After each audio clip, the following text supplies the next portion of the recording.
Hello everybody, my name is ProfRich and today we're learning some English. Today we'll be looking at past modals in the context of an IELTS exam, and specifically we'll be looking at the theme of history. So IELTS questions related to history. Just like that. So this is the plan for today. First, we will set the context. It's important in any language class that the first thing we do is set the context. So we're going to set the context of history and have a little chat about that. Then we'll talk about IELTS examiner pet peeves. Pet peeves. So I was a speaking examiner, as some of you know. So I know what pet peeves speaking examiners have. A pet peeve means something that candidates often do that you don't really like. So we'll talk about IELTS examiner pet peeves. Then we're going to do a past modal review. I don't like that capital M. We're going to do a past modal review. And finally, we will practice IELTS Task 3 questions. So let's start by setting the context. What is your favourite historical time and why? What do you like about it? When I say historical time, I mean medieval, the Roman era, the Industrial Revolution. In Britain, we might talk about the Victorians, the Victorian age. So which is your favourite historical time and why? And what do you like about it? Do remember that if you don't like history, then that is a valid answer. But consider, what would you say if an IELTS examiner gave you this question, but you don't like history? Well, you need to say something. So type your answer now in the chat, and you can, of course, find the chat over there on PC and mobile. No, over there on PC and laptop, and down below on mobile devices. Hello to everybody in the chat. It's good to see you. We are streaming on Wednesdays and Saturdays, as we always do. Wednesdays at 3 p.m. UK and Saturdays at 1 p.m. UK. So hello there to Mina, hello to Julia, hello Sonia Bottarini, hello Neo, hello Sleepwalker, hello Dreamer, and hello Zoya. Mina says, I prefer the Industrial Revolution. What do you like about it, Mina? Ancient Egypt, says Manuel, and Julia also agrees. So we've got some Ancient Egypt fans.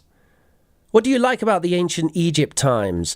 One of the things that I hear people saying about ancient Egypt is that they had some sort of technology or some sort of scientific understanding that still today we don't fully understand. So we actually, don't let anyone tell you that we do. We don't know how they built the pyramids. We don't know that. We do not know how they built the pyramids. Some people say that we do have the technology to build the pyramids today, but no one's done it, have they? I mean, if someone really wanted to prove that they could build the pyramids today, why don't they do it? I mean, it would be pretty impressive. Personally, I would find it more impressive than a giant monstrosity in the middle of the desert. Burj Khalifa. That's just my opinion. Always important as a teacher and a language teacher that when you give your opinion, make it clear that it's just your opinion. So Neo likes Medusa. So I assume, Neo, that you're talking about ancient Greece and the mythology, the mythos associated with ancient Greece, such as Medusa, Jason and the Argonauts, and so on.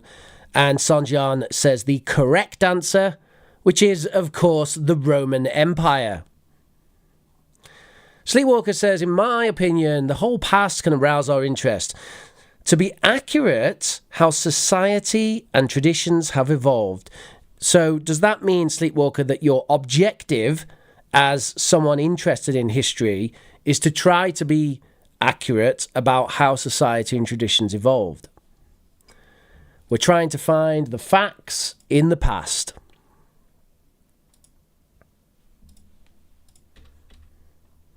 All right, folks. So that will be our topic for the day. We'll be talking about history. Remember, if you take a language class and the first thing that the teacher does is not to set the context, then you might want to think about that and consider another teacher. That goes for teachers online as well. Context is critical. All right, so let's move on to our next point, which is the top 5 things which annoy IELTS examiners. The top 5 things which annoy IELTS speaking examiners specifically. These are the pet peeves of IELTS examiners, and I've got 5 of them. Would you like to have a guess in the chat? Would you like to have a guess at home? What do you think they are? What things are pet peeves of speaking examiners? I'll give you a minute and 30 seconds to have a think about that. I've got 5. We are, of course, going to practice some IELTS Task 3 questions today. That is the point of our stream today. We'll be doing that in the context of modal verbs, and we'll be using modals in the past.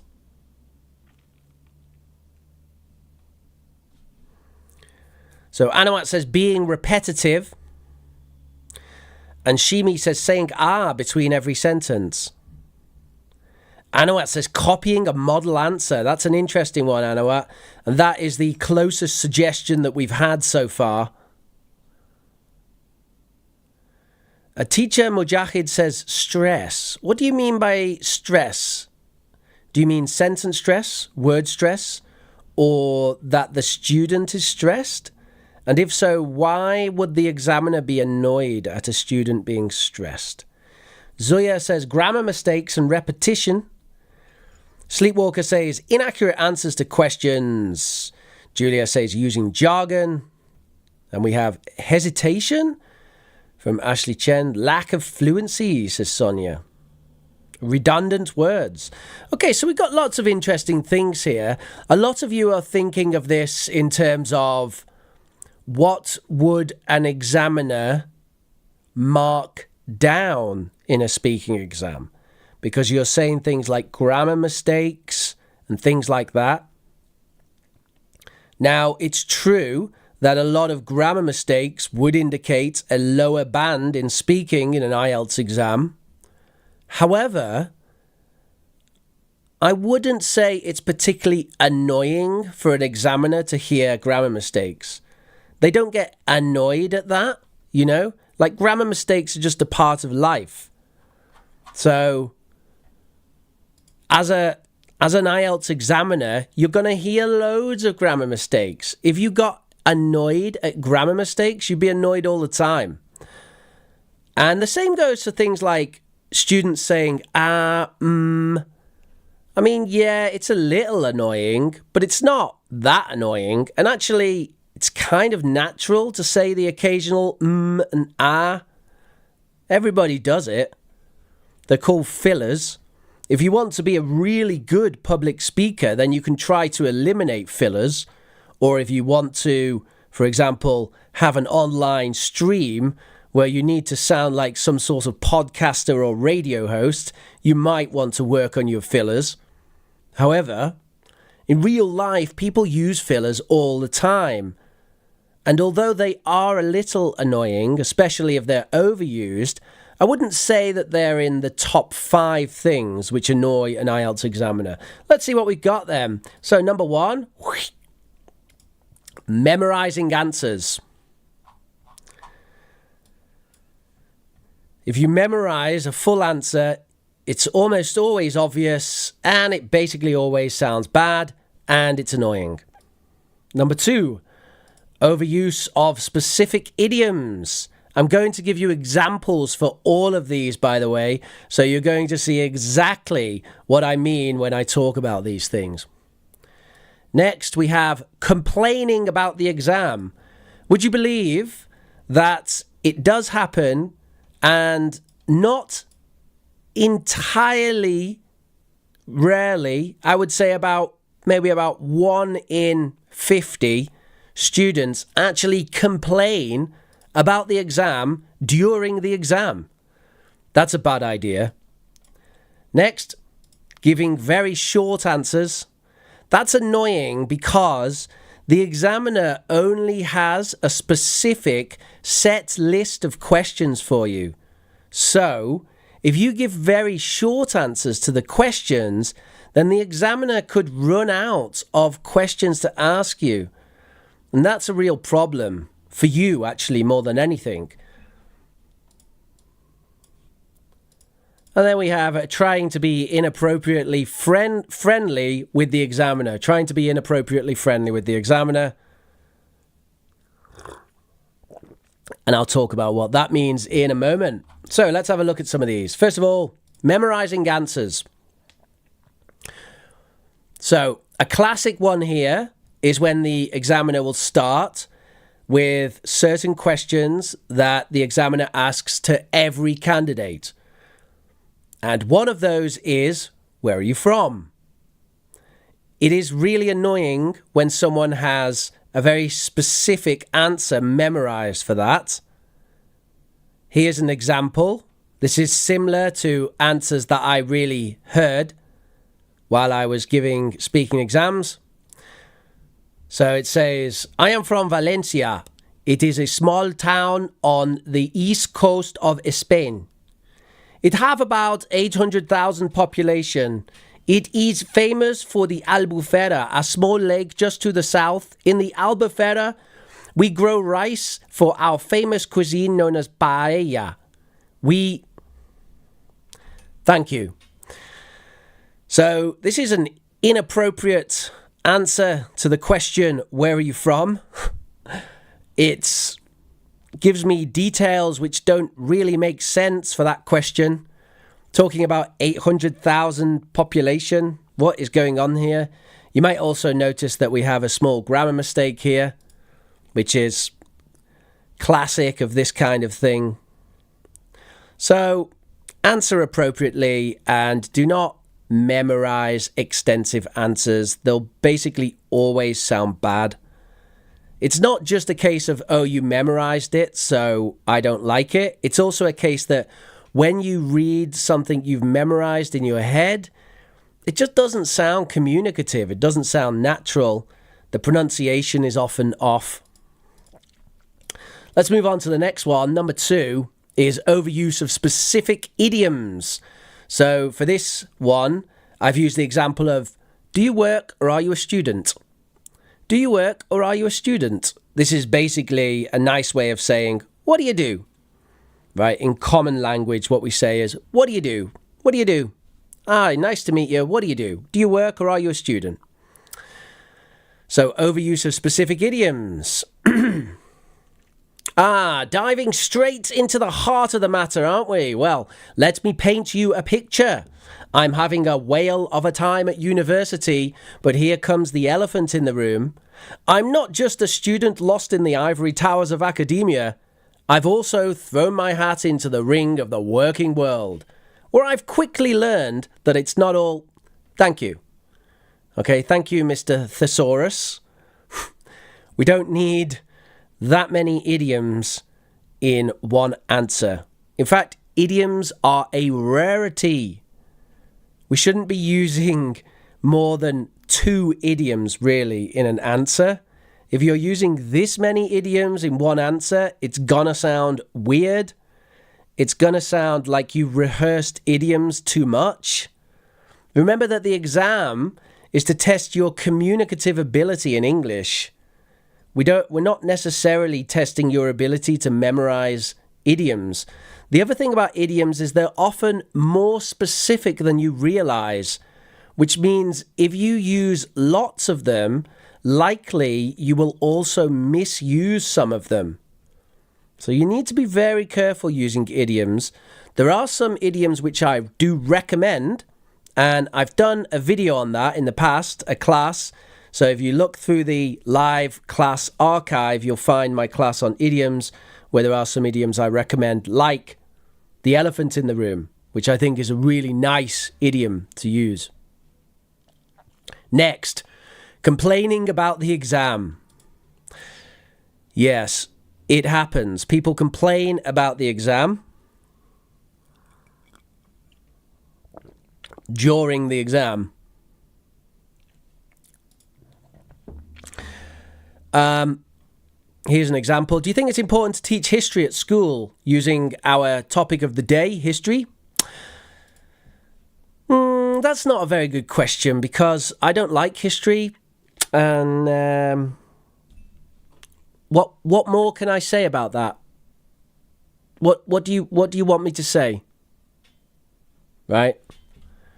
Some sort of attitude in the exam.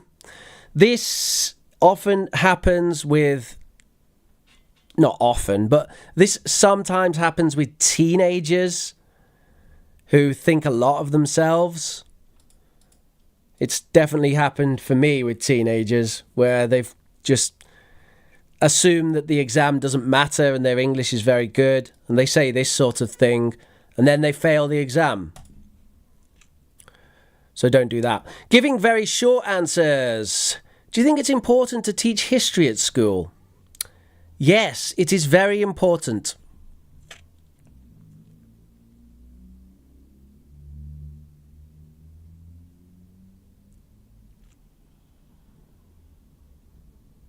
Haha. Thank you. So that happens with the awkward silence included. So don't do that, please. That means you need to say more stuff, definitely. If the examiner actually waits and gives you silence, you definitely need to use that time, because you're not getting something else. So you're wasting your own time. And this happens. Next, trying to be inappropriately friendly with the examiner. This is actually very rare. And it happens on two occasions. One, it happens when somebody is trying to influence the examiner somehow, and that's a really bad idea. Now, I'm not saying don't be friendly. Being friendly, smiling, being positive, that's a great attitude to have in the exam, and you definitely should do that. However, don't try to influence the examiner by being the nicest person they've met that day or something, right? The other time this happens is when students are very, very nervous. And if it happens when a student is very, very nervous, it's okay. The examiner won't punish you for that, right? I remember there was one student who just apologized constantly. I'm so sorry. Oh, I'm so nervous. Oh, I feel so nervous. And actually, they passed the exam really well because their English was great. But they just kept apologizing about their English the whole exam. But the point is, when someone is not nervous and they do something like this, it's a pleasure to meet you. I am Carlos. Haha. Are you from England? Have you lived in Spain long? And then they kind of lean forward and try to shake your hand. Yeah, thank you, Carlos. Take a seat. Now, this is not going to cost your exam or anything. You won't fail your exam for being too friendly. At least I hope not.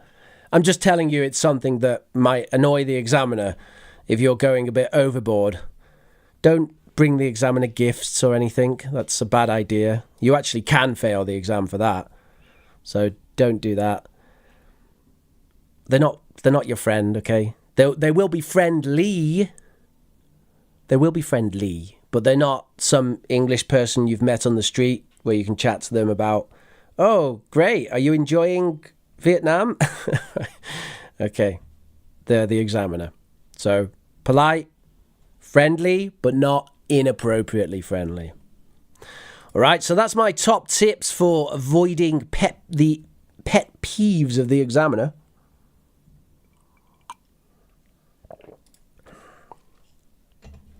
Now then, Let's move on to our grammar point for the day. So we are talking about past modals. So what past modals do you know that you can use in the past? I've identified 14 ways of talking in the past using modal verbs. So what do you guys think? Anyone have any ideas what those 14 modal verbs are? What are the 14 modal verbs which you can use to access the past, to talk in the past?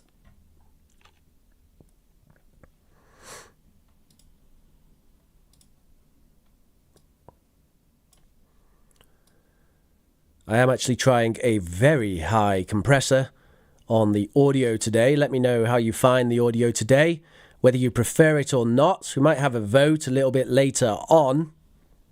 So what modals can we use to access the past? Let me give you a few at the top here.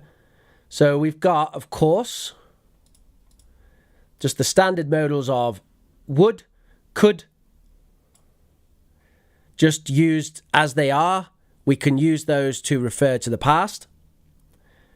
Sometimes we call would the past of will and could the past of can, but be careful with being that specific because they actually have more uses than just that. But as a general rule, it can be helpful to think like that. And then we have had to and used to. These are semi-modals. As I mentioned in the previous class, it's not strictly agreed upon what the semi-modals are. So you can have a variety of different verbs that are considered to be semi-modals. I do consider have to and used to and have got to be semi-modals when used in certain ways. Now, how about these others? So there's a whole load there. What have you guys got in the chat? It's interesting. So nobody has identified what I thought you might want to identify. So with all the others, these are actually using have. So we're using have to access the past. May have, might have, must have, coulda, woulda, shoulda, willa, can't have, daren't have, and needn't have. You will notice I am missing some. If we really, really, really wanted to, we could add a few here, like need to have. Like you didn't need to have, or something like that. It's a bit weird, but it's possible. We're also missing shall have. Now, I can't think of an appropriate way to use shall have in the modern world. So I've just ignored shall have. Maybe you'd like to do a Google search and find out how shall have is actually used. But I'm someone who likes to use rare vocabulary occasionally, but shall have just sounds totally off to me, so we're not going to bother. So these are the 14 modals that I've identified that we can use in the past. And as I did in the previous lesson, I've made one of my ridiculous, over-the-top tables of these. And here it is. So here's your lovely table for modals in the past. You can see down the left-hand side, we have the functions, including possibility, deduction, expectation, imagination, criticism, ability, habits, states, obligations, fear, and superfluity. Notice I'm still saying it as superfluity, even though Google told me to say for superfluity. Just superfluity? No, superfluity. Sounds better to me.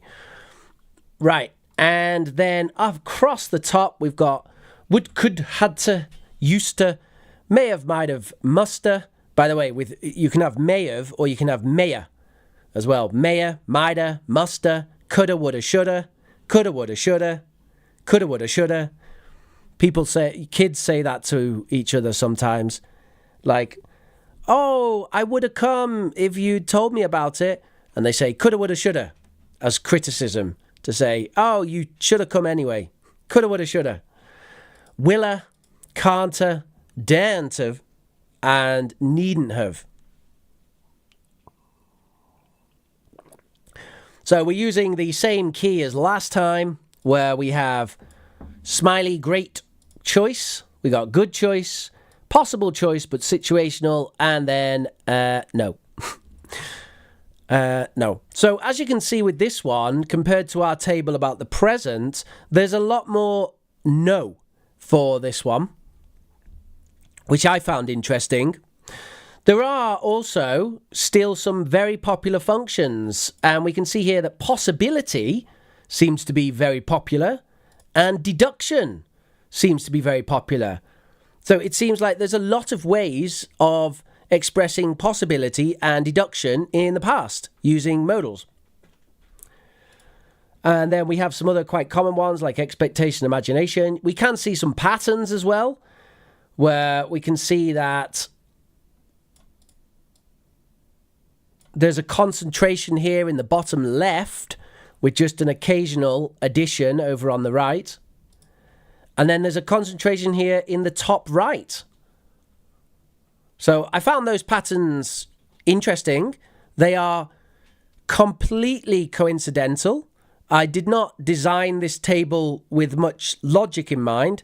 So it's very coincidental that we have kind of top interesting things going on in the top right. Well, not that coincidental because they're all the modals that we're using with have. Does anyone have any little inquiries about this table while you're marveling at the awesomeness of a modal in the past? Plavi, when I say modals in the past, what I mean is that we're talking about the past using modal verbs. And the reason why that might be a little interesting is because modal verbs only have one form. So if we take the modal verb of will, there is no past form of will. If we take the modal verb of may, there's no past form of may. We can't say made or willed for the past. So then we wonder, well, how do you use modal verbs in the past? And this is the answer. You use them with have, or you can use these special ones, which is would, could, had to, and used to.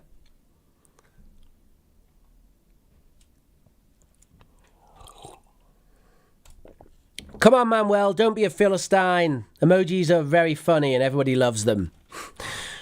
All right, so let's move on to a bit of practice. No, clown doesn't mean that. This is just my clown. My clown means don't use it unless you really know what you're doing. In other words, if you try to use it like this and you don't know what you're doing, you'll look like a clown. And one of the big ones for that was using can for specific possibility. Because loads of people try to use can for possibility. But most of the time, you look like a clown when you do that, because it doesn't work. You need to use could, may, or might. Anyway, that is a different class. Let's move on to our task for today.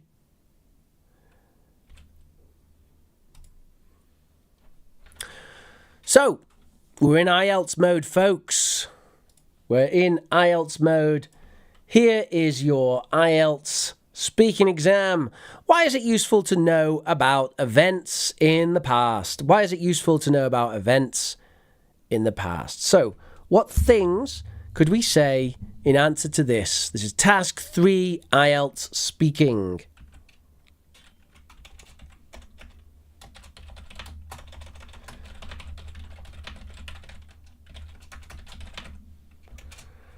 IELTS speaking practice, task 3. Why is it useful to know about events in the past?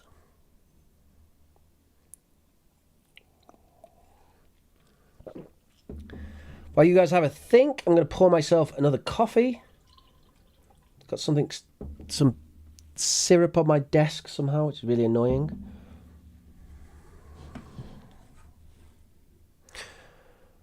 Plavi says, to not make the same things again. To not make. Make, Plavi. Make the same things again. Make the same things again.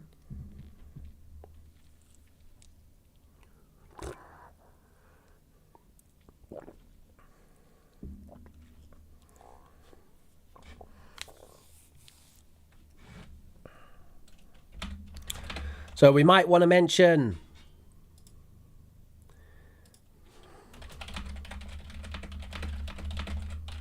so that we don't do or we don't repeat the same mistakes. Knowing events from the past improves our awareness about the facts around us. Knowing events from the past helps to improve our awareness of the facts around us. Yeah, what do we mean by facts around us, Sonia? I think we need to develop that a little. Liam says, we usually tell others about the past moment. Yeah, what about history, Liam? When we yeah, okay, context. The context is history. So let's imagine that we've done a task 2 about historical events. So if you've just joined, Liam, I apologise because you've missed out on the context, which is history. So we're not talking about just things that people do, but actually historical events. Sleepwalker says, by studying the past, we can better predict the future. To study where we come from and where our traditions come from, we should learn from mistakes in the past. That's nice.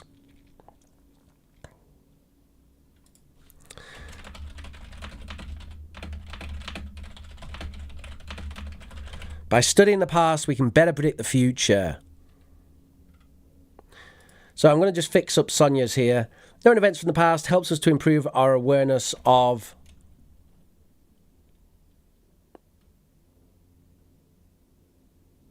I'm going to change awareness, improve our knowledge of the world. No, not knowledge. Our understanding of the world at present. I'm going to go for that. All right, folks, that's wonderful. Let's move on. Next, should we always look up to historical figures, or are there times we should question their actions? Should we always look up to historical figures, or are there times we should question their actions? By the way, instead of historical figures, how about we say historical heroes? I think that's a slightly more interesting question. Sleepwalker says, knowing our roots helps us to understand ourselves better. Manuel says, knowing your past, you could picture the present. And you could talk about the future. Interesting. Sounds very similar to a Lenin quote. We're almost there.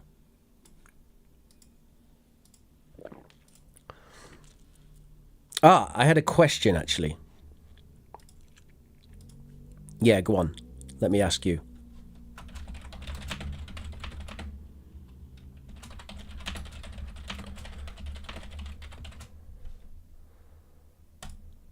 Oops. That's totally the wrong thing.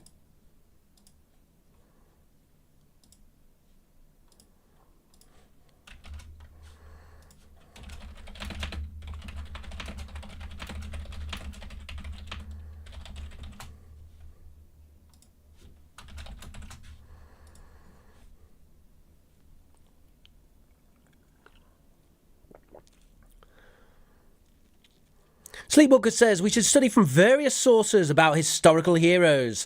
Then we can form our own opinion. We should study from various sources about historical heroes. Then we can form our own opinion. Let's expand on this we should.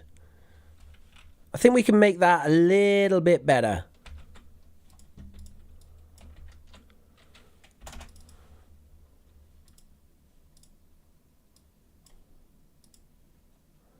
So let's improve on that.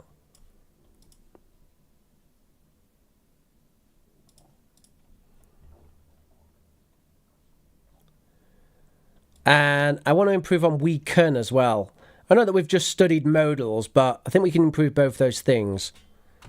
So, let me ask you guys in the chat, how can we improve we should and we can in those sentences? What can we say that's more impressive to the IELTS examiner? I want some more advanced language. Let's C2ify. Let's C2ify this language. By the way, I invented this, okay? I'm going to clown it.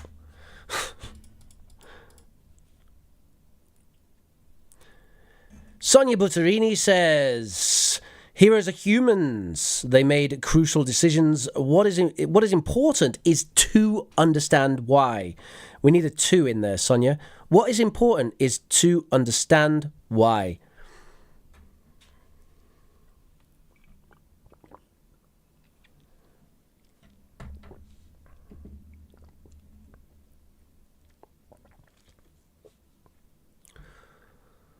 Manuel says, I love so much the history. Why? Because I've been there where these imaginary countries are.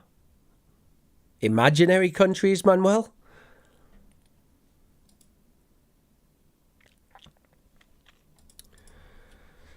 So, instead of we should, we're going to say something like...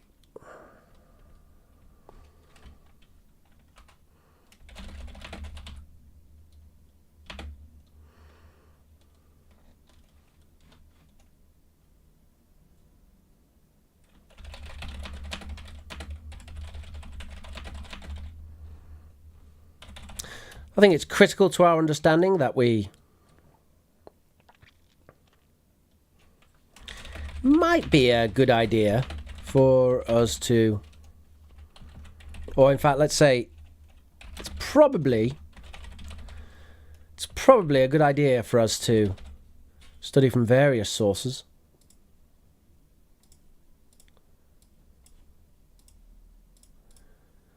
And finishing this off, then we'll be able to form our own opinion. Then we'll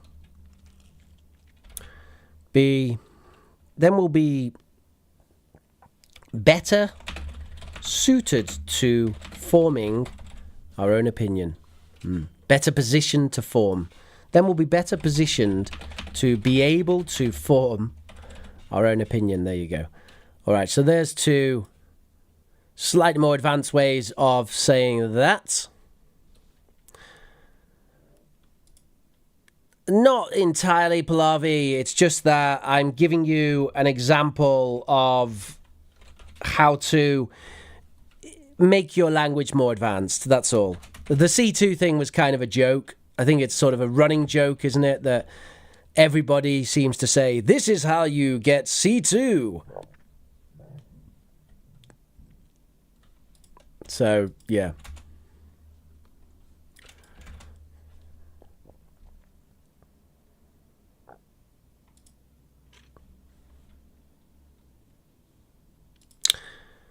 Anyway, okay, that's great. Let's move on to the next one. Can studying history help solve problems we face today? Can studying history help solve problems that we face today? What do you guys think? By the way, Pallavi, the IELTS exam is not for a specific level. IELTS is an exam where you can be awarded any level based on your performance. So it's not exactly a C2 test.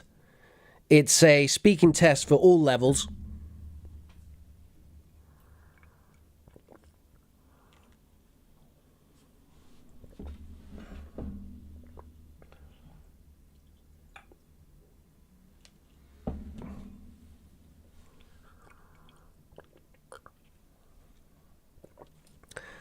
From my standpoint, it's of paramount importance to tap into any resources at your disposal. Yep, happy with that.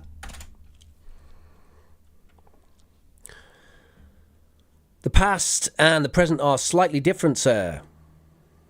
They are. They are greatly different, are they not? It definitely can if people make the right conclusions and take action not to repeat the mistakes of the past. Let's have a look at that, Zoya. I think we can work with that a little bit.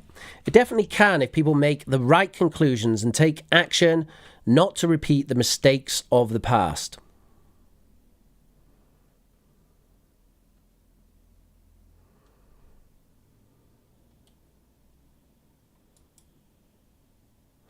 I want to put something here to beef this up. So something at the start here.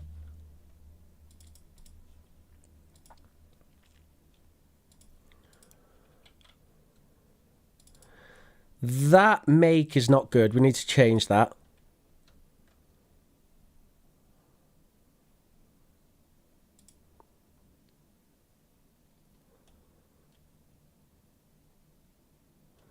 Yeah, let's just do that. So just add something at the start there to either a discourse marker or a way of contextualizing your opinion. And then can we change make for something else?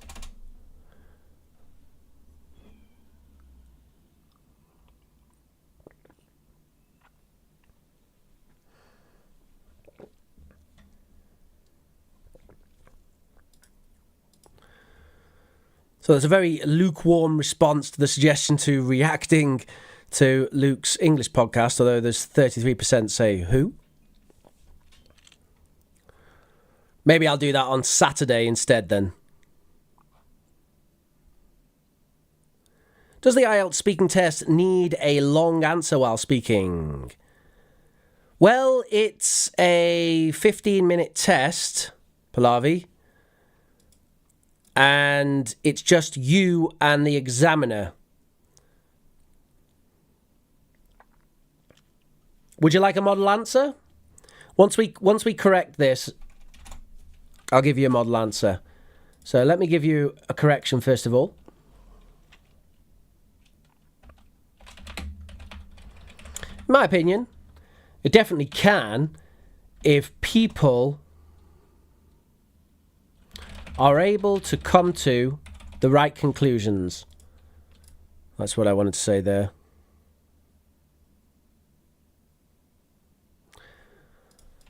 All right, let me try and give you a model answer. This is probably going to go horribly wrong. But here we go. It's a model answer. And we're looking for a band 9.0, Rich. You ready, folks? I'm still not thinking about it. My mind is completely blank. And I just want to record this. Just let me make sure. Recording device. Yep, it's all good. Okay. All right. Can studying history help solve problems we face today? I think there's a lot of things to be said about that, to be perfectly honest. And I think it's a very complex question to answer. The first thing that we probably need to say is to talk about history and our perspectives on history. There's a saying which is hindsight is 2020, which is the idea that after an event, when we look back, it's very obvious what's wrong with that event. In other words, from our modern perspective, where we kind of know all the information, it's very easy to judge and make judgments on how people acted in the past. So the question of learning lessons from the past is one that's a little bit more complex than you might think. In other words, just because we have all the historical information there available to us doesn't mean that we'll necessarily learn the lessons that are the correct lessons for that time. And I'll give you a rather controversial example of this. If we talk for a little bit about the big war in the 1940s, it seems that a lot of people, even people who studied history, don't have a very solid understanding of what caused that to happen. In fact, it seems like the majority of people almost have the perspective that, what caused that to happen is one crazy guy. And because of that, they think, oh, we have to be really careful that one crazy guy doesn't get in control of a country again, because otherwise we'll have that problem again.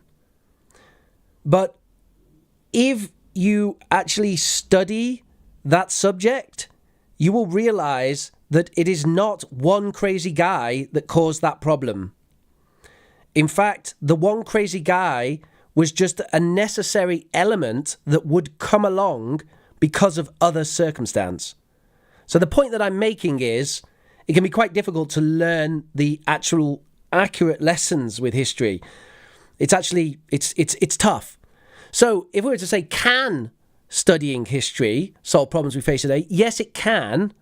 But is it easy? No. Is it even something that most people are able to do? I guess it remains to be seen. But should we try? Yeah, of course. All right, there you go. So that answer was 3 minutes long. That's 3 minutes long. Now, obviously, I'm talking about Band 9 here.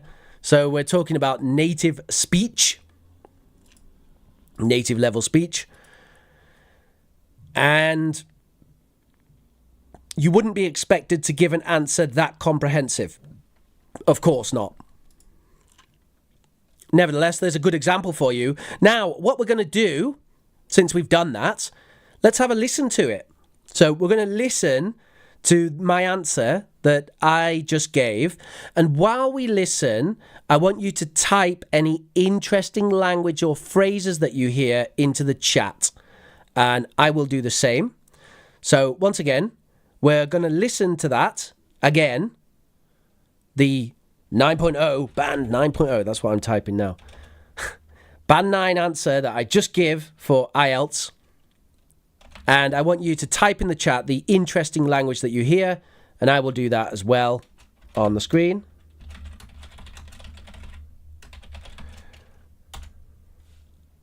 All right, let's give this a go. 3, 2, 1. Can studying history help solve problems we face today? I think there's a lot of things to be said about that, to be perfectly honest. And I think it's a very complex question to answer. The first thing that we probably need to say is to talk about history and our perspectives on history. There's a saying which is, hindsight is 20/20, which is the idea that after an event, when we look back, it's very obvious what's wrong with that event. In other words, from our modern perspective, where we kind of know all the information, it's very easy to judge and make judgments on how people acted in the past. So the question of learning lessons from the past is one that's a little bit more complex than you might think. In other words, just because we have all the historical information there available to us doesn't mean that we'll necessarily learn the lessons that are the correct lessons for that time. And I'll give you a rather controversial example of this. If we talk for a little bit about the big war in the 1940s, it seems that a lot of people, even people who studied history, don't have a very solid understanding of what caused that to happen. In fact, it seems like the majority of people almost have the perspective that what caused that to happen is one crazy guy. And because of that, they think, oh, we have to be really careful that one crazy guy doesn't get in control of a country again, because otherwise we'll have that problem again. But if you actually study that subject, you will realize that it is not one crazy guy that caused that problem. In fact, the one crazy guy was just a necessary element that would come along because of other circumstance. So the point that I'm making is it can be quite difficult to learn the actual accurate lessons with history. It's actually, it's tough. So if we were to say, can studying history solve problems we face today? Yes, it can. But is it easy? No. Is it even something that most people are able to do? I guess it remains to be seen. But should we try? Yeah, of course.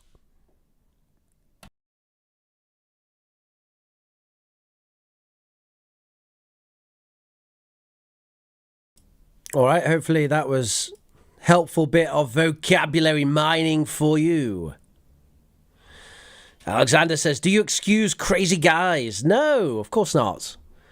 We're not excusing bad people. We're not making an excuse for bad people. But what we're saying is there's more to it than one crazy guy. A lot of people really focus on the individual. And it's a mistake with our way of thinking because we're so socially oriented and so drama-based that we focus a lot on characters.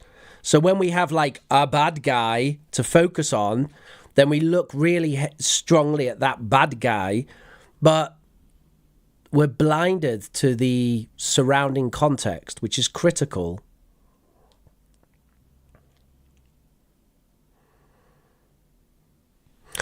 Sleepwalker liked the impression, to be perfectly honest. Yeah, I like that too, to be perfectly honest. It's nice, isn't it? By the way, Sleepwalker, if you like it, write it down, say it out loud, and it will become part of your language from this day forward. That's the magic of vocabulary mining, is that when you find something you really like, then you can make it part of your vocabulary going forward. To be perfectly honest,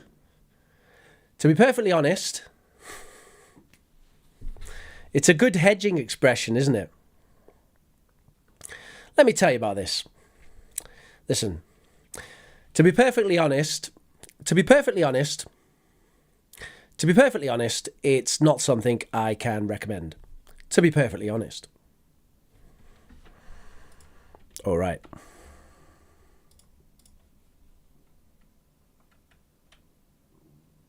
Great. Do you want another one of those, or should we go on to question time? Let's have a poll.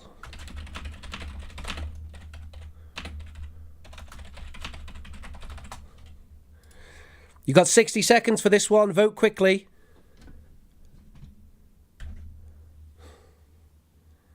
Yeah, obviously, Pallavi. If my students could ever get to the level of speaking like me, then I think I would be failing my job. I need to be able to demonstrate something at a high level, right? That's not true with other ways of teaching, but with language teaching, I think it is.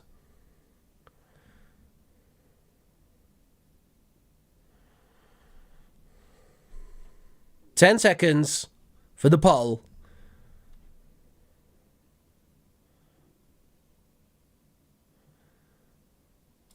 And we're done. So, 82% say yes, so we're going to do another one. Right. Do you guys want to choose? 4, 5, or 6? Type in the chat.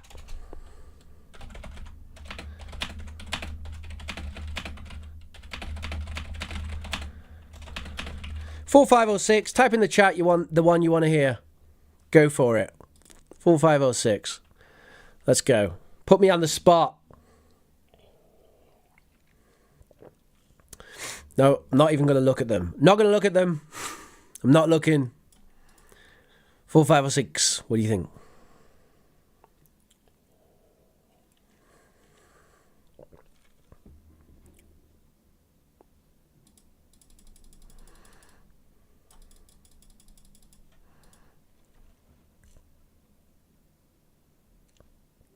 We should do more of this interactive stuff, right? It's good. It's good stuff. All right. We don't have a conclusive answer, I don't think. Let's see. 4, 4, 4, 4, 4. 5, 5, 5, 5, 5, 5. This is really difficult. I'm pretty sure it's 4 or 5.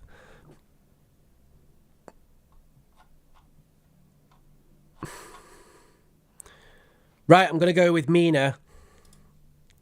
I hope you're right about that, Mina. We're going to do 5.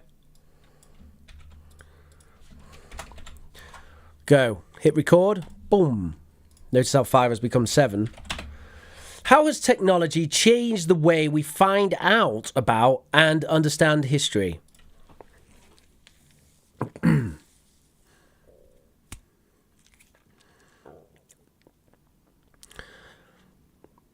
So I think that from the perspective as most people, the technology that obviously we must talk about is the internet and the information that's been made available to us by the internet. If we consider that just 35 plus years ago, if someone wanted to learn about history, they would have to go to the library and they would have to read books. And how would they know which book to read even? You know, you just pick up the one that looks good most of the time, or you ask for a recommendation. It was so difficult. Whereas now, we jump on the internet, do a search, and we can get all kinds of information. Obviously, the go-to is Wikipedia, although there are questions about reliability. But really, if we think about it, there should be questions of reliability about the books as well. I mean, it's just a book written by some guy. How do you know that the information in that book is rigorously checked? And this is, of course, always one of the problems with history, that history is written by the winner, and history is just a story, and so on and so on and so on. The other piece of technology that I think we should definitely mention when it comes to finding out about history is the very new technology of generative AI. I think it's well worth mentioning this because we're currently in the process of completely transforming, potentially, the way that we learn about history. Right now, we can have generative AI simulate characters from history, and we can talk to them in order to understand their perspectives. Of course, there's a massive problem with accuracy because, of course, we're not really talking to Napoleon if we talk to the AI Napoleon, but it can still be a fascinating insight and experience. And anyway, even if we talk to a historical actor, there's still questions of reliability about that. So to give someone the experience and to get that engagement and that interest going, I think it's a nice start to be able to role play with AI. And as long as students understand that what the character says is not necessarily factually true and that they need to verify that themselves using rigorous historical research methods, which has always been the case, then I think that's a good thing. Boom. Okay. All right, folks, we'll do the same thing again. Let's have a listen to that, and we will listen out for the interesting and useful language. So just type any useful or interesting phrases that you hear while we listen to that. Boom. Notice how 5 has become 7. How has technology changed the way we find out about and understand history?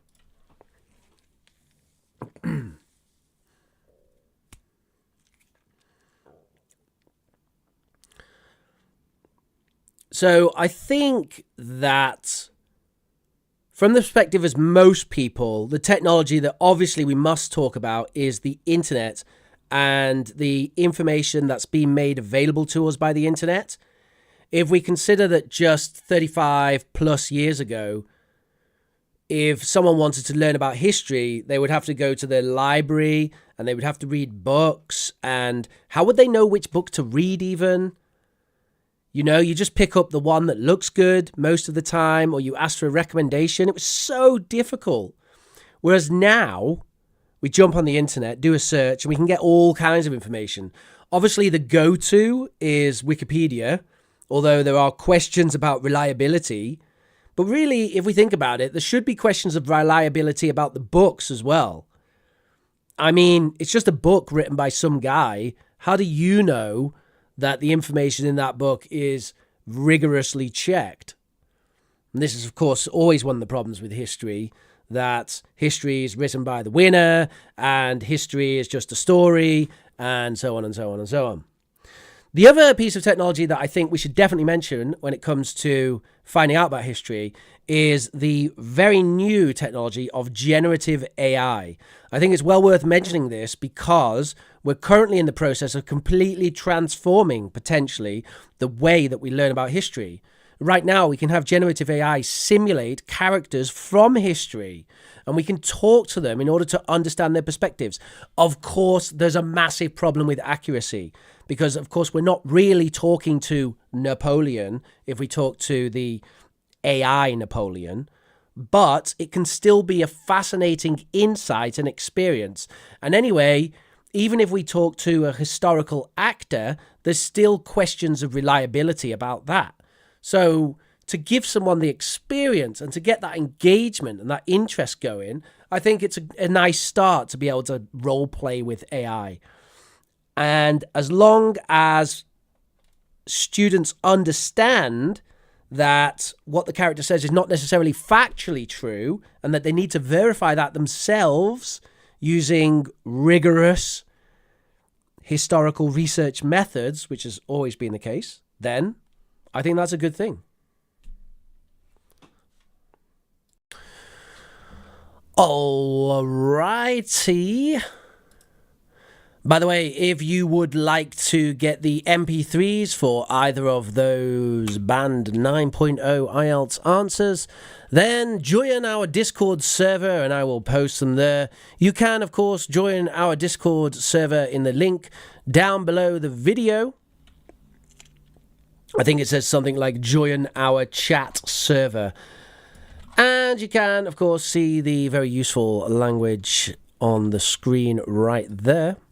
Does anyone have any questions or comments about that?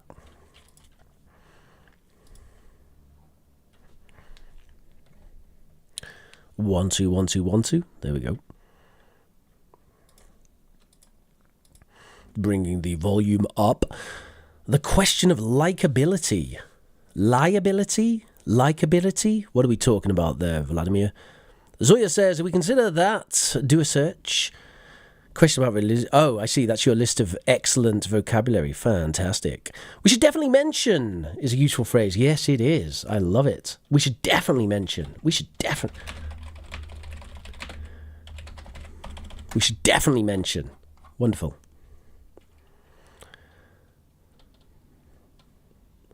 Transforming the way we learn. History is written by the winner. Yes. If we consider that, let's go for that one. Right. Do some pronunciation.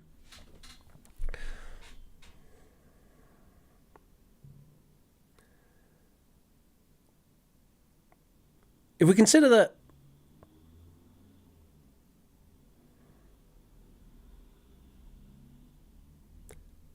If we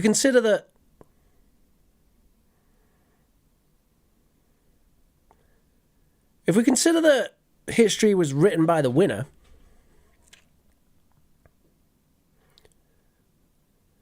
if we consider that coffee keeps you awake, if we consider that coffee keeps you awake,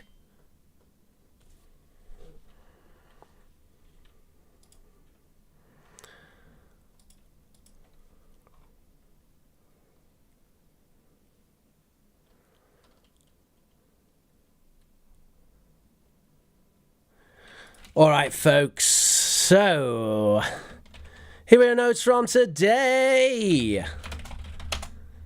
Notes from today on past modals and the topic of history in the context of an IELTS speaking exam. Task 3. Download the notes from today from the link below the video. And we're starting with a question from Pallavi. And may I say, Pallavi, well done. You're going to be the first person for me to try my new thing on. Let's see how this works. So I've got a little thing here. Are you ready for this? Donk. And it's not working. Ta-da! Oh no! It's disappearing! Alright, I'm going to just change my change my settings with this. We like to use new technology here on ProfRich English. That's right, we like to use new technology. There we go. Bobby says, I have a question. Is it okay to make fillers? Is it okay to use fillers while speaking in the IELTS speaking test? And the answer, Plavi, is yes, it is. However, excessive use of fillers will negatively impact your fluency. So it is actually quite natural to use fillers. It's very natural to say things like,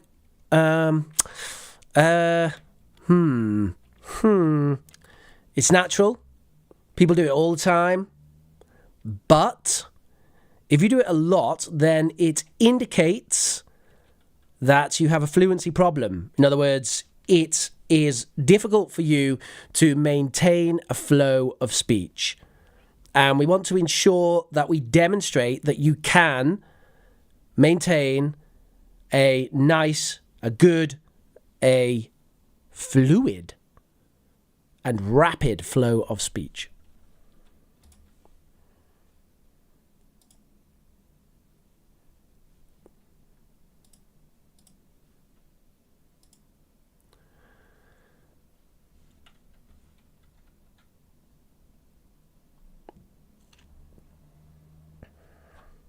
Okay, moving on to Mina. That is a question and a half, Mina. Like it. I'm sure there's a way I can automate this, but I don't know how, so we're not going to do it. Right, so Mina says, Rich, how do I expand my vocabulary without reading? I've just realised one of the problems with this is that the notes are not going to show what the question was. Oh, I'm not sure if I like that. I kind of like the idea that the notes do. I don't know. I'll have a think about it. I can do this as well. Yeah, I do. I kind of like it at the bottom, actually. Maybe I'll just move myself here.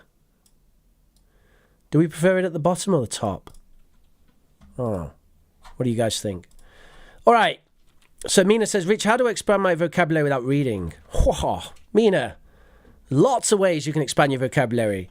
Also, look, there's something we need to talk about first, which is your vocabulary. So there are different ways of categorizing your vocabulary, okay? There is your receptive listening. There is receptive reading, there is productive speaking, and there is productive writing. So, your vocabulary consists of 4 areas. Those areas have an overlap, however, they are also distinct areas. In other words, it is very possible to focus on one of those areas and improve it, but not necessarily improve the others. So that's important to know, because it means that if we're reading, what's going to happen? If we're reading, we will improve our receptive reading vocabulary. And that is likely to have a positive effect on our productive writing. However, it might not affect very much our receptive listening and productive speaking. Okay? So it's important to consider that. Unless you actually do something else, so let's say that you're reading a book and you see some interesting vocabulary, and then you take that and you put it into YouTube or Youglish and you listen to it and you try to say it and you write down some example phrases. Unless you do that, then it's unlikely that reading will actually improve your speaking vocabulary significantly. You could read thousands and thousands and thousands of books, but that doesn't necessarily mean that your productive speaking vocabulary will increase at the same rate of your receptive reading. In fact, it won't. So, we need to consider our objectives. Like, which part of your vocabulary do you want to improve? Now, in general, the assumption is the standard way, or the standard sort of, let's say the classic order to improve your vocabulary is receptive reading, productive writing, receptive listening, and productive speaking. That is, you see the word first, then you spell it and write it, then you hear it, and then you try to say it. Okay? However, that is a very old, classic, like that's how we should do it way of doing things, and I actually don't agree with it. To be perfectly honest with you, I prefer this way. Now, of course, it does depend on the student, but personally, I think it's more interesting to first do receptive listening. And then you can do receptive speaking, or you could do receptive reading. Personally, I would prefer to put speaking there, but you could do either of those.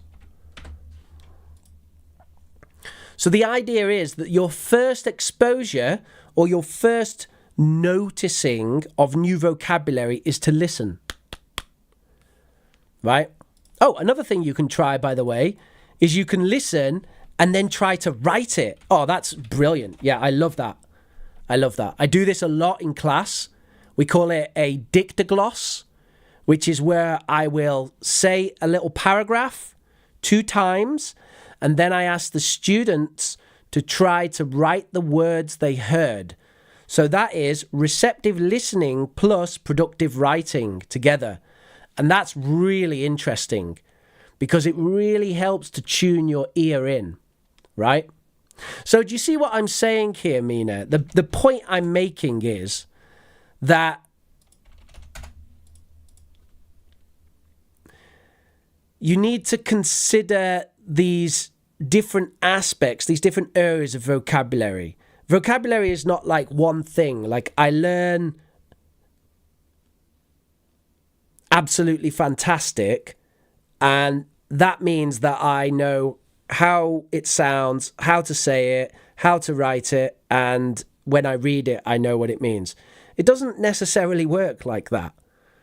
You know, these things happen from different skill perspectives. So, all of that said, let's talk about some other ways of expanding your vocabulary other than reading. Okay? So, watching series and films with the subtitles on.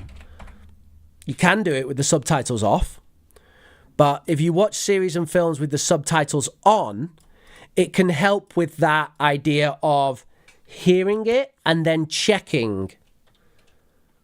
So you hear some new interesting phrase that you like the sound of. I'm going to take out new, actually.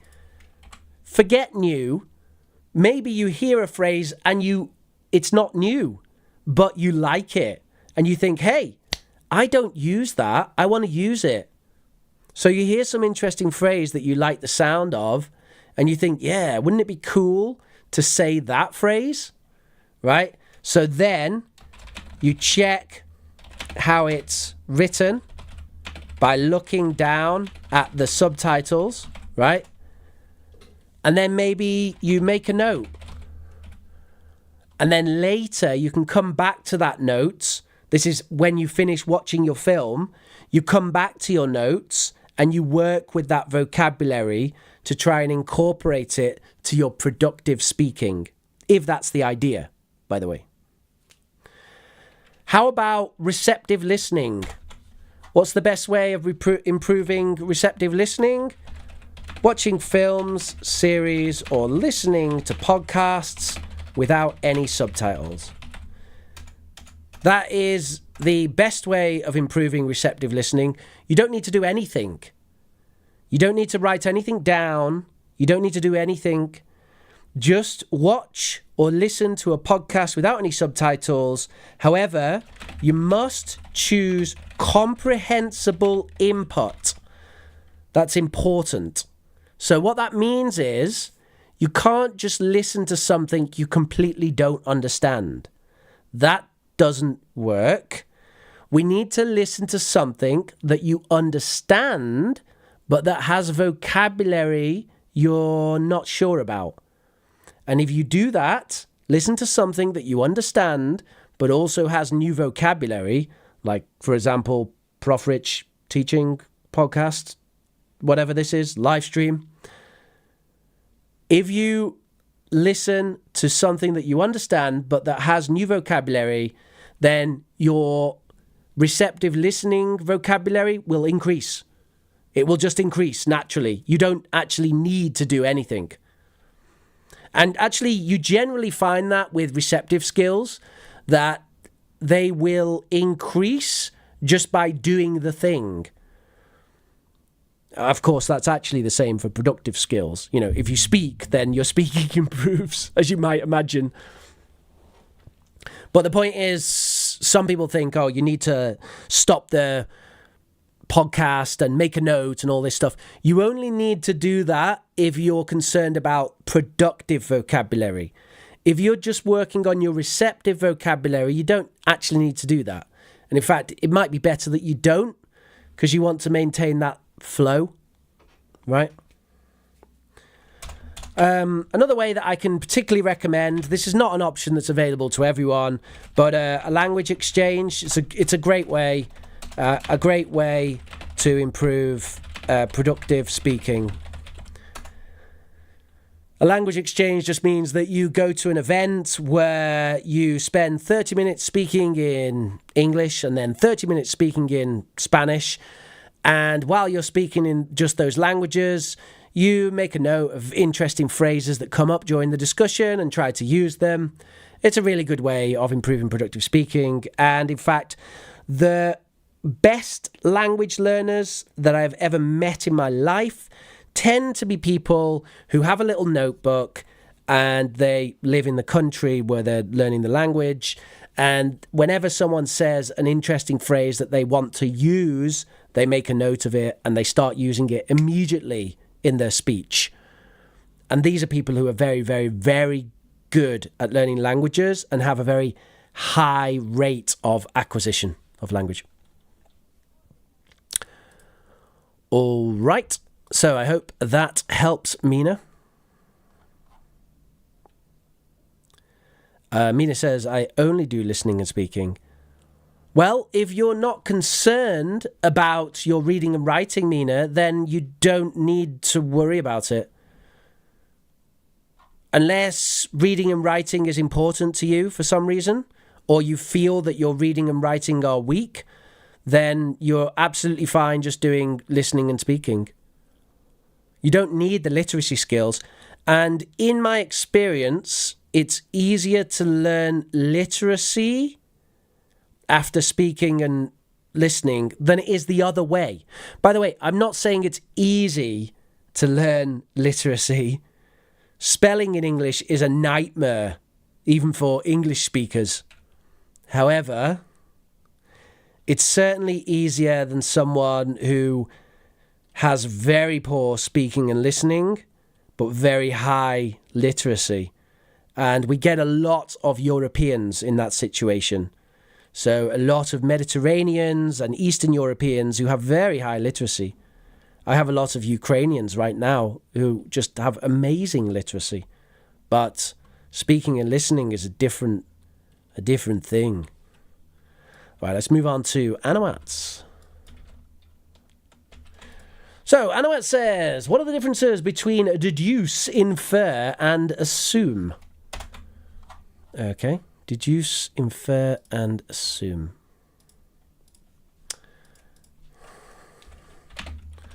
Still getting used to this, a new system. I don't have an editor like some people. I know it says, what are the differences between deduce, infer, and assume? Okay. First of all, to some extent, they're used interchangeably. Inaccurately.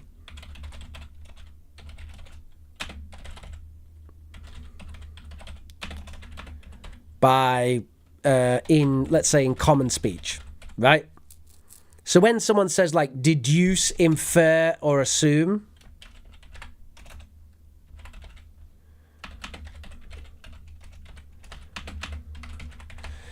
it can basically always mean guess, right?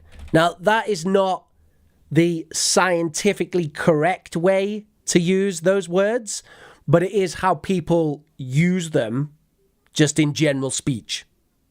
Deduce, infer, assume, guess. Like, I guess this is a good idea. I deduce it's a good idea. I infer it's a good idea. I assume it's a good idea. So essentially we can use them interchangeably. However, if we want to dive into specifically how they work, so deduce is when you have, let me get this right. Yes, deduce is you have some evidence and you create a rule about the world. That's deduce, that's deduction.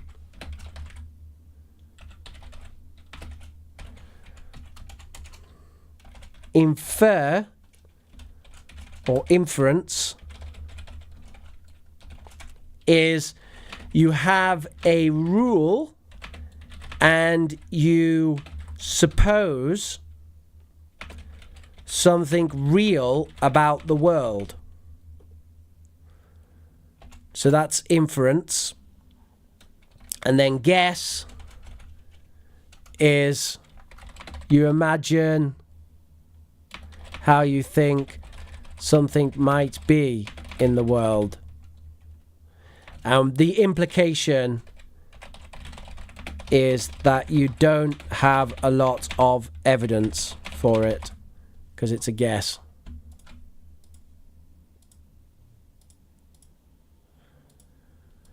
So something like that.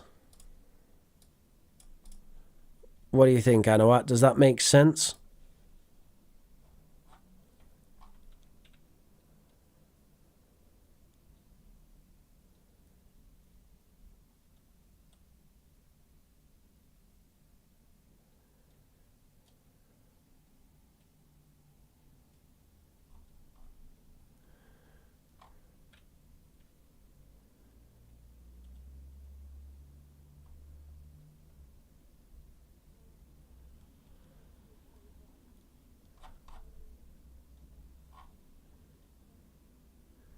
So, Manuel Gordillo says, good lesson, Rich, 9 out of 10. Tell us what happened with the other influencer. Influencer. Don't use that phrase. Influencers suck.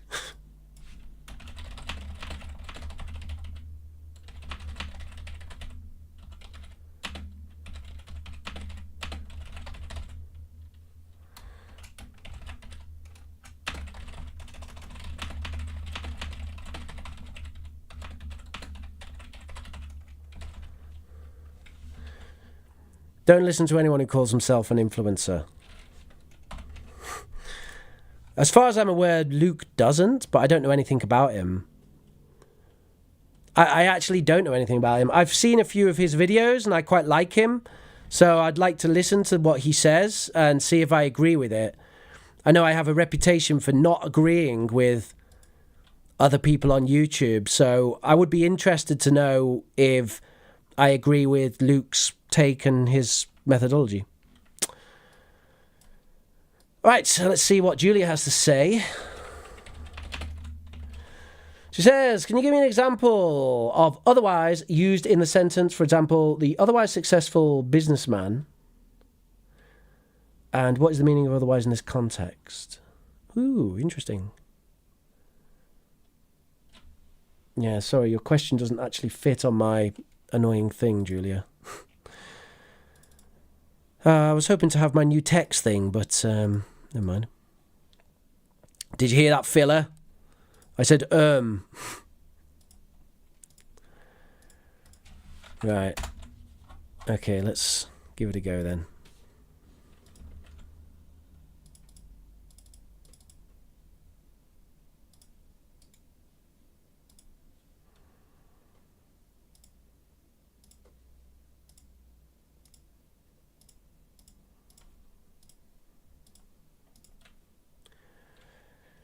Can you give me an example of otherwise using the sentence, the otherwise successful? Right, okay.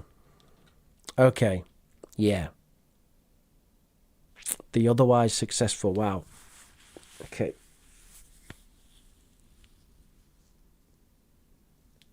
Right, so if I say...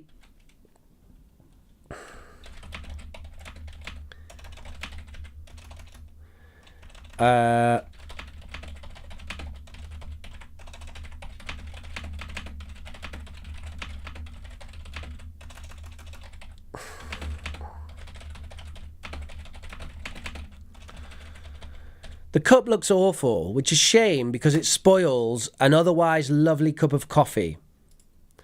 So if I say that it's otherwise lovely, what I mean to say is it's lovely, except the cup looks awful. Right? So it's kind of like the reverse of except. So if he's otherwise successful, it means you're mentioning that he's a failure in some way.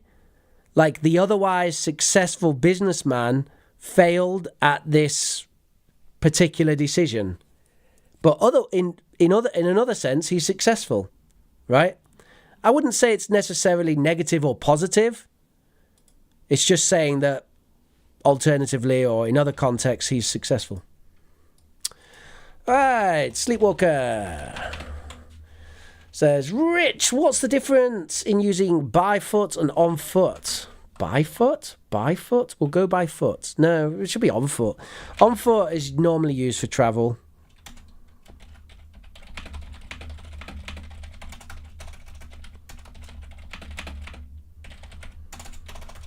I'm not really sure when you would say by foot. By foot? Yeah. I just think by foot, I think, is not really good English to use by foot. So just forget by foot, right? I'm not saying it's impossible. Someone might say it. We'll get there by foot. But on foot is the correct phrase. That's the adverbial. All right, so we've got Dan. Let's have a look then. So Dan says, what's the difference between agree to and a gerund and agree to infinitive with examples? And also he wants to know about get plus participle. For instance, get vaccinated. Okay. All right. So agree to... I agree to having a party. I agree to have a party.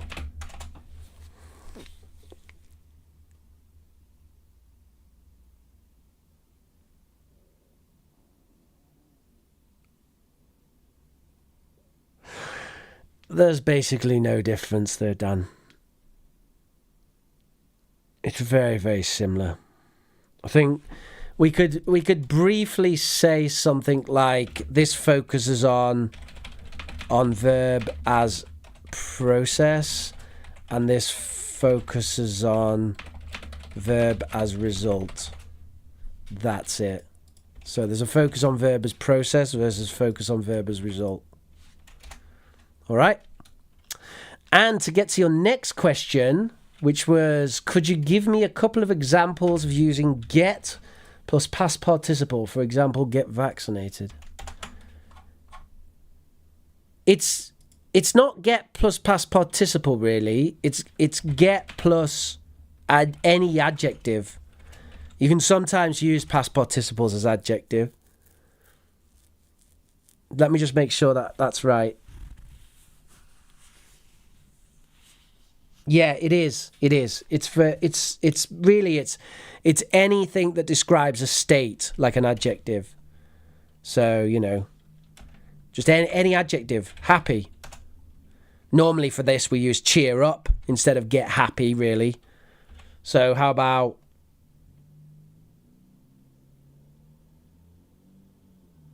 cold?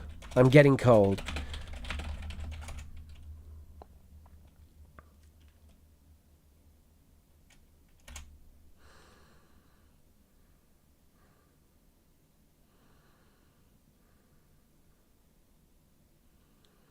Get successful.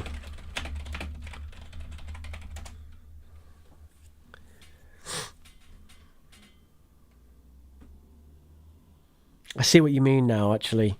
No. Sorry, I've led you down the wrong path.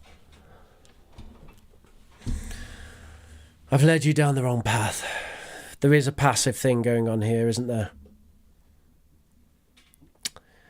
Let's have a think.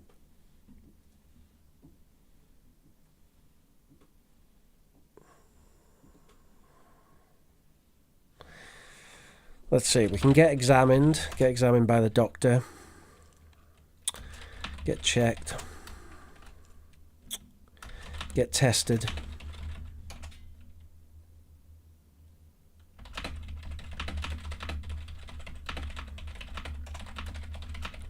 needed to get tested to check my IELTS level. I've been tested. Could we always use it with I've been? Let's think about that. What things can we say with I've been? I've been, and then not an ing, but a participle. So I've been plus participle. I've been asleep. I want to get asleep. Yeah? As fast as possible. You can say that. Sounds a little bit odd, but it's grammatically possible and it makes sense. I've been... What else can we say?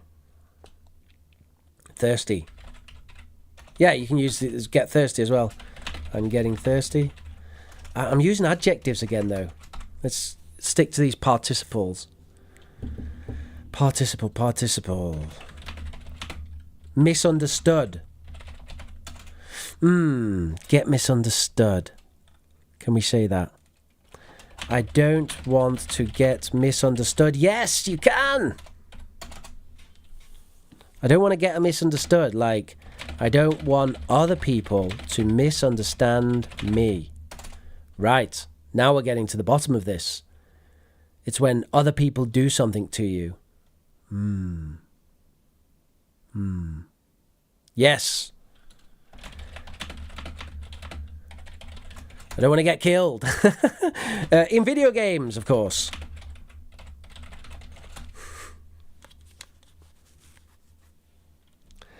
I don't want, or I want to get given a really nice present. Yes, okay.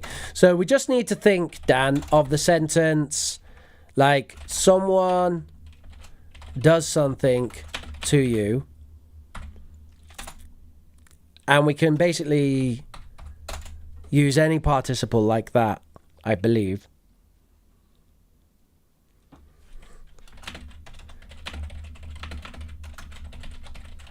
I got kissed on Valentine's Day.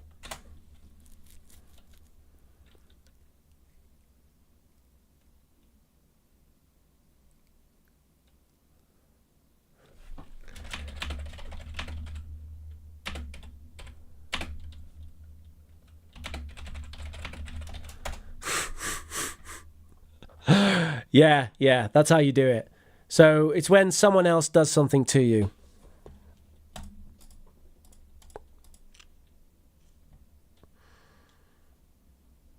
So if someone else vaccinates you, then you can get vaccinated, for example.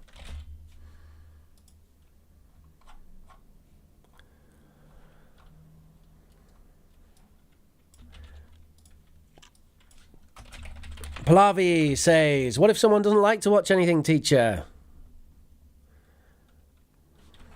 Then choose another activity. And if the question becomes, what if someone doesn't want to do anything? Then it's like, well, why are you learning English if you don't want to do anything? There must be something that you want to do. And Neo says, with subtitles you obtain more information. Well, you get the spelling, don't you? And Mina says, thank you. Thank you, Mina. Pallavi retracted a load of stuff and then said, social media influencer. Social media influencer means... Social media influencer. It means that you are a narcissist who requires attention from other people.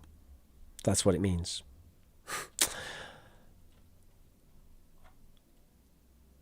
By foot is grammatically wrong. That's right, Sleepwalker. I mean, it's not grammatically wrong. It's vocabulary wrong. Because I can think of a grammatically possible situation to say by foot, actually. Like...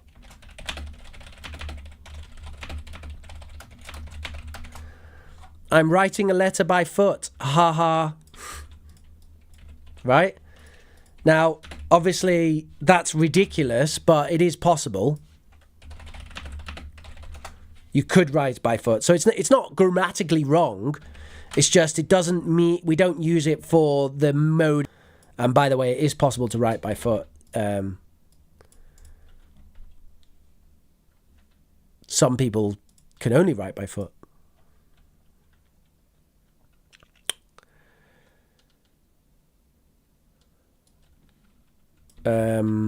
All right. What could I do to know lots of vocabulary, but I forget when it comes to using it? So I already answered this question. I answered this before.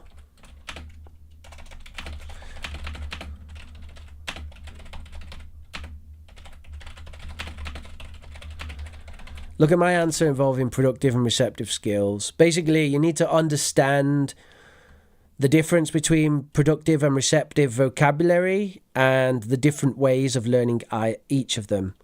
Also, go with your interest.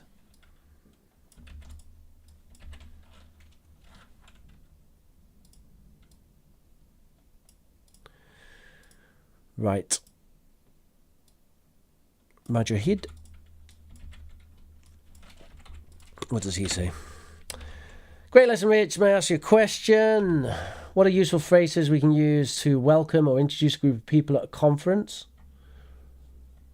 Phrases to introduce people?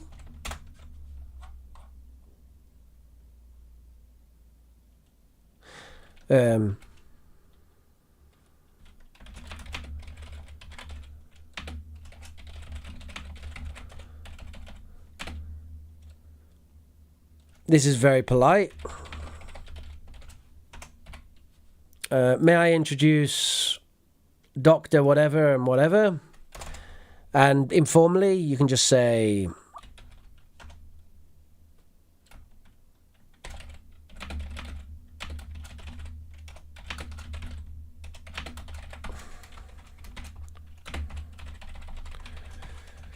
Tom, this is Sarah. Sarah, Tom.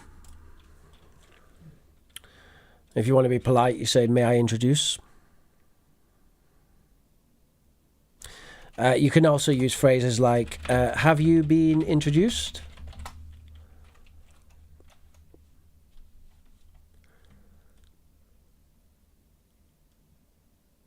Oh, the stage. Is that what you mean, Mujid? You mean like inviting people to the stage?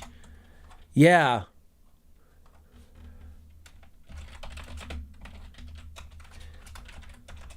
Could you please join me in welcoming person? So you tell the audience that. Could you please join me in welcoming Dr. Robert Klein, for example? What's a narcissist A narcissist, Pallavi, is someone who is a bit too interested in themselves. A narcissistic personality disorder is a mental health condition in which people have an unreasonably high sense of their own importance. Dan says, can I use be instead of get in your examples? Let's have a look, Dan.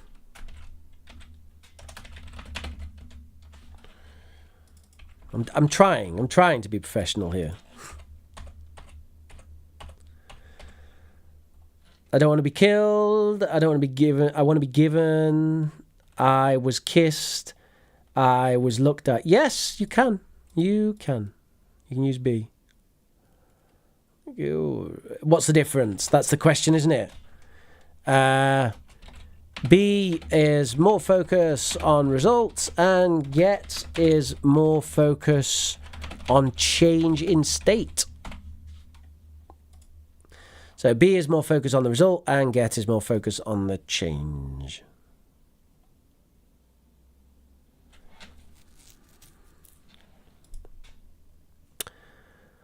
Wonderful. All right, everybody. So my name has been ProfRich. Please do, if you haven't, smash that like button right now. It's kind of a weird time to do that, but let's go ahead and do that. Anyway, thank you very much for joining me today. I hope that this lesson has been useful. And I will return on Saturday when we do have our homework, you might remember. And the homework task was, I don't remember. Take a look at the previous lesson. It was a super awesome lesson about modal verbs. And I was very proud of it. So go check that one out. Smash that like button. Comment down below if there's anything that you would like to mention. And have a lovely day, everybody. Enjoy yourselves. And I'll see you soon. Bye-bye now.